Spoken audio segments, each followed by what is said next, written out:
Here, the Cynthia Michael from Screen Review, bringing you a new podcast for my segment called The Black Lightning Review.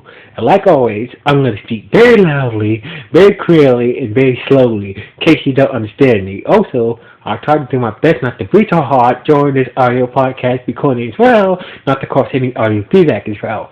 Finally, if you're under 18, this audio podcast recording will change on Don't Language. Once again, if you're under 18, this audio podcast recording will change on Don't Language.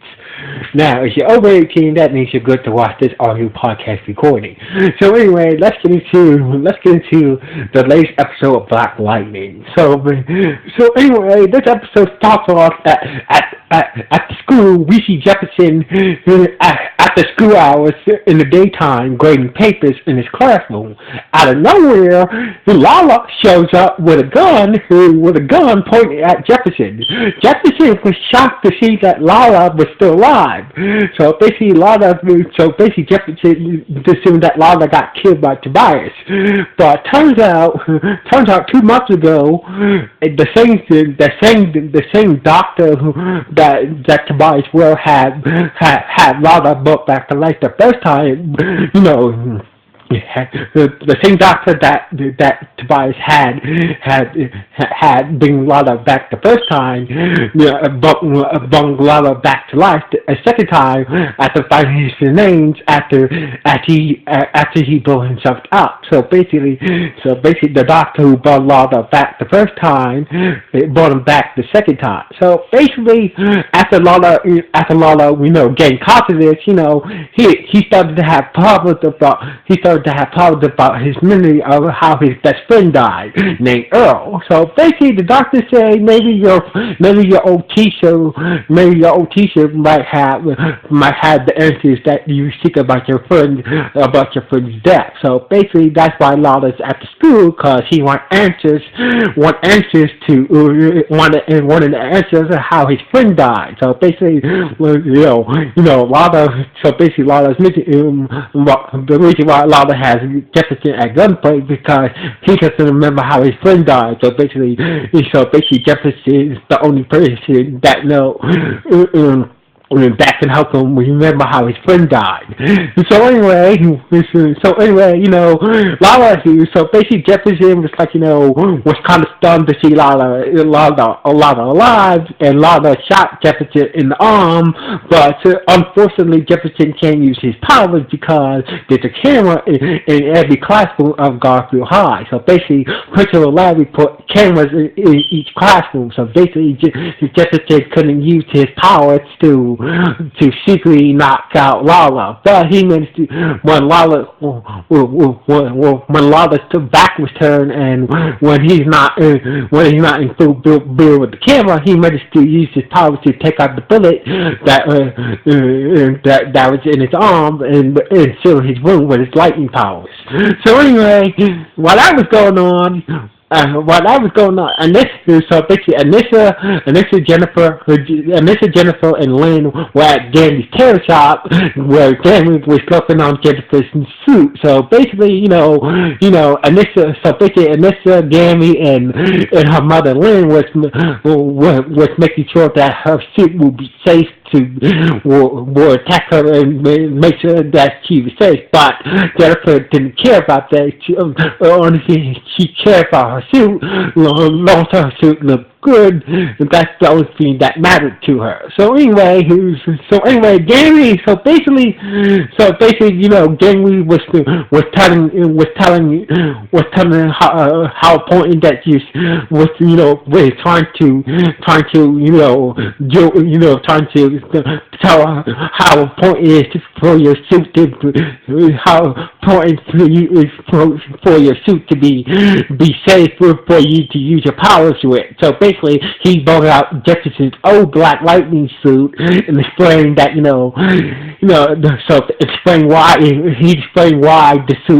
why Jefferson's not using his old suit instead of his new suit, because the suit did a good job protecting Jefferson from bad guys and whatnot, but it was kind of harmful for him when he used his powers. So basically, the suit was so basically Jefferson's old Black Lightning suit was, was kept him safe, but, every time he used his powers, it was kind of harmful to Jefferson. So basically that's the reason why Jefferson is not using, let me explain why Jefferson is not using his old Black Lightning suit, not using his old Black Lightning suit because, it was kind of harmful to Jefferson every time he used his powers.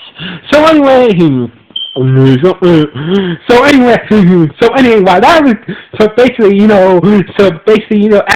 after that brief comment, after Jamie's lecture about, after Jamie was telling Jennifer the importance about how her suit needs to be safe, Anissa was still worried about Grace. So basically, Jennifer told her you needed to get off your ass and find him. So basically, Anissa took Jennifer's advice, and Anissa took Jennifer's advice, and she went looking for Grace with the help of Gammy. So basically, Gammy managed to track down Grace's foster brother. So basically, when Anissa went to go see Grace's foster brother, who is an old Chinese man, it's like an adult Chinese man, so basically this is asking, have you seen your foster sister lately? And Grace's foster brother is like, no, but I should, and he was like, was one of the Anissa that, you need to stay away from Grace because you will be in great danger. So basically, Anissa felt something was very off with Grace's foster brother. So basically, Grace's foster brother closed the door on Anissa, and she walked away. Turns out that Grace's foster brother is actually Grace. Turns out her powers gave her the we finally get to see her powers in action. Turns out Grace has the powers to shapeshift. So basically, she shapeshifted into her foster brother and wanted Anissa to stay away from her. So anyway, while that was going on, meanwhile back at the ASA, Ricky Lynn working with the metahuman Wendy, who had wind powers and who was the only metahuman that she made stable enough to make, use the cure to make her stable enough to, free herself from the pods and whatnot, testing her power. So basically, Odell was like, made clear that, that he's going to use Wendy as a weapon so basically Agent Odell made it clear to Lynn that, that Wendy is going to be a living weapon working for the government. And Lynn was not with it, but Lynn was not with it. Didn't see eye to eye with Agent Odell turning Wendy into a metahuman weapon. So anyway, while that was going on, back at Games Taylor shop, Gaming was helping out Inspector Henderson to find what he stole from them. So basically they don't know to find the missing pocket that Tobias stole from the ASA. So basically Jamie was helping out Inspector Henderson find those missing pockets that Tobias and his henchmen and his people stole from the ASA and also from the church clinic. So anyway, basically they found a lead that led them to Todd Green. So basically, when Henderson was about to pick up Todd Green, but one of his protectors told him that Todd Green was killed in the car bombing last night. So basically, So basically, that Todd Green was the only link to find those missing pod kids that survived those in the ASA, and also those other metahumans, the other metahumans he stole from the clinic. So since Todd is dead, he was the only person that could have helped them find those pod kids that Tobias and his group kidnapped from the ASA, and also the and those dangerous part metahumans that he took from the clinic. So anyway. Meanwhile, back at the school, so basically Jefferson, with some help from Jefferson, Lala finally remember how his friend died. Turns out that Lala killed his friend because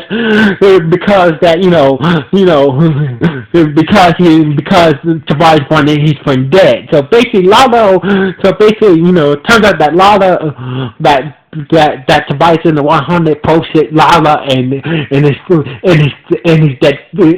dead ex-friend Earl to sell drugs while they was teenagers, still going to school. But Lala made a deal with Tobias to get her out of selling drugs. But Tobias was worried that that Earl might speak to the cops about the 100 gang operation. So basically, Tobias had ordered a hit on to kill Earl, but instead of hitman, instead of Tobias hitman to kill Earl, it was Lala the one who killed Earl because he didn't want anybody else to kill his best friend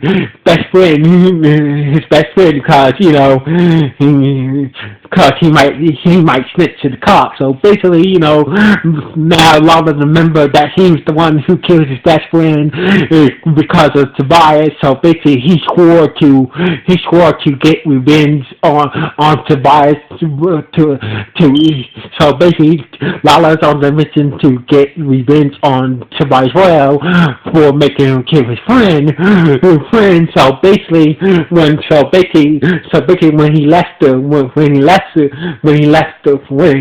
he's about to leave the school, he saw the spirit of his dead friend, and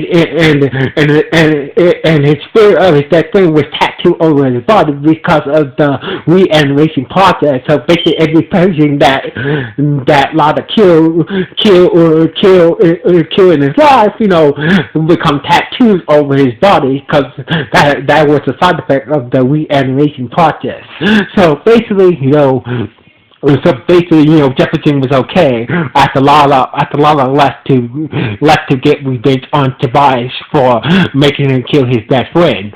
So anyway, meanwhile, Gary had finished a prototype of Jennifer's suit, but Jennifer was so impatient she wanted to try the suit out, so even though the suit wasn't finished. So basically, Gary said no, but Jennifer talked Gary to let her try on the prototype suit. So basically, Jennifer had on her prototype suit, and once again, she was put into the chamber to test out her powers with the suit. But she was messing around inside the chamber. Therefore, caused a small fire inside the chamber, and she almost suffocated to death. So basically, and she realized that she finally realized that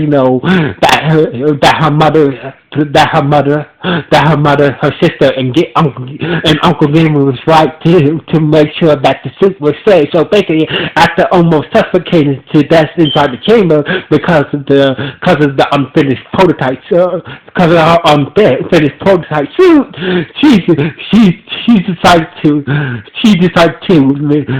let Gary to work out all the problems and make sure that the suit is safe. So anyway, while I was going on later that night, and this went back back to Grace's brother's apartment. Went back to Grace's foster brother's apartment in her thunder outfit and broke down the doors. Now, Anissa got into a fight with Grace, who was disguised as her foster brother, and she found a rotten dead eating horse inside the apartment. So basically, then she got into a fight with Grace, who was disguised as her foster brother, But during the fight, she was asking where's Grace, and Grace didn't answer, but she answered in her foster brother's voice, and so basically, it managed to escape from Anissa. So anyway, later that night, all the Pierce family went back to Jefferson's house, was talking about their day, how messed up, how their day went. So basically, was talking about how their day went, how the whole day went and whatnot. But unknown to them, so it turns out that Agent Odell has the house wired. So basically, Agent Odell had been surveilling Lynn, and now he has to. Now Agent Odell has cameras in Jefferson's house. Now he's not only surveilling, and so basically Agent Odell was surveilling Lynn. Now he's surveilling Lynn's whole family. So basically he has secret cameras at Jefferson's house, unknown to Jefferson and the rest of his family, and this is how the episode ended.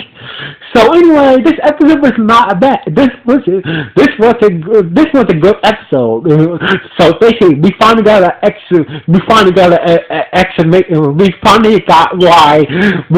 explanation why Jefferson's not using his oath, because it did protect him, but it did him it was quite harmful to Jefferson when he used his power. So basically, we got a definite explanation of why Jefferson's not using his old Black Lightning outfit. This the reason why he got his new one instead. So anyway, this was a good episode when it came back from the break. So basically, this was a good episode when Black Lightning came back from the break. So basically, I can't wait to see the next episode of Black Lightning. That episode we might see Jennifer debut as Lightning, and we're hoping that from the previews for the next episode of Black Lightning, we might see Jennifer debut as Lightning and her debut in her superhero suit. So basically, I can't wait to that episode next week. So anyway, overall, this episode was not bad. So anyway, what do you guys think about this episode of Black Lightning? Was it good? Was it okay? Or was it just mad? Please let me know with the comments below this podcast. So anyway, like always, the Central Michael from Preview signing off. 1,